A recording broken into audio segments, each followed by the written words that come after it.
Aba, mabait naman pala itong si Francis Leo Marcos. Napagbigyan po tayo doon sa panawagan ko po nitong mga nakaraan. Sa mga video, ilang beses ko po yan inuulit-ulit. Yung panawagan ko na sana makarating, ay pinagbigyan po tayo. Mabait naman pala. Pero paliwanag ko po muna, bago ko po sabihin kung ano po yung bagay na ginawa niya ngayon, na ako po'y natutuwa sa ginawa po niya.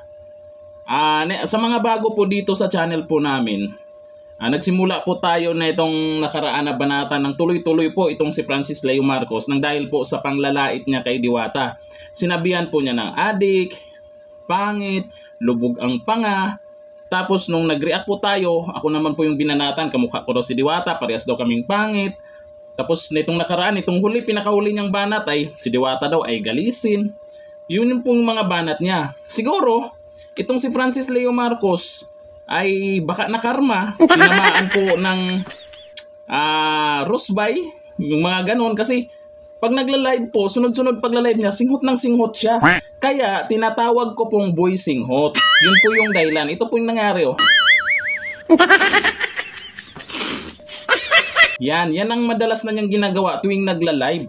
Kaya yung siguro, resulta yan sa panglalait niya at pagsasabi siguro niya na adik si Diwata, nangyari, siya yung nagsisinghot-singhot. Siya yung nagmumukhang adik.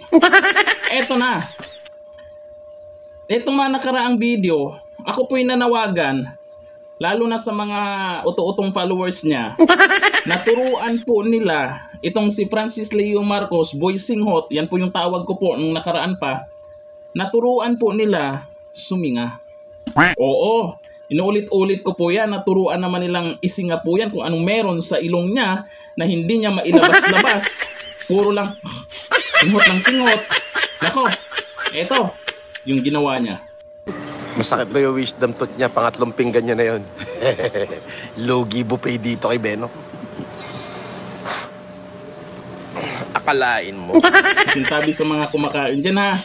Kasi may nanood po sa video natin sabay kumakain. Napagbigyan po tayo. Ayan. Suminga na nga. Sana si Francis Leo Marcos, boy singhot. Diba? Nakita nyo? Tinatawag natin ng boy singhot. Siguro nakarating sa kanya kasi ditong nakarang binanatan po ako niyan. Aba, sininga na nga niya. Ayun na. Diba? Papalakpakan natin. Hindi tayo yung lagi na lang babanatan po siya sa mga maling ginawa niya. Papalakpakan natin. At least, sininga na niya. Kahit papano, meron siyang magandang ginawa.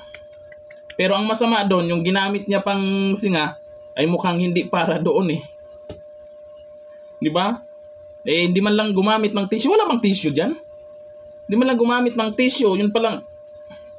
Pero okay na rin para sa akin. Okay na rin, at least napagbigyan po tayo. Dahil tinawag ko na po siyang boy singhot. Siguro na nakarating sa kanya. Kaya pinakita niya sa live niya mismo. Pinakita niya sa social media na suminga na nga siya. Congrats! Congrats! Saludo na ako sa iyo, Francis Leo Marcos. Boy singa. Basta Francis Leo Marcos. Peking Marcos ka pa rin.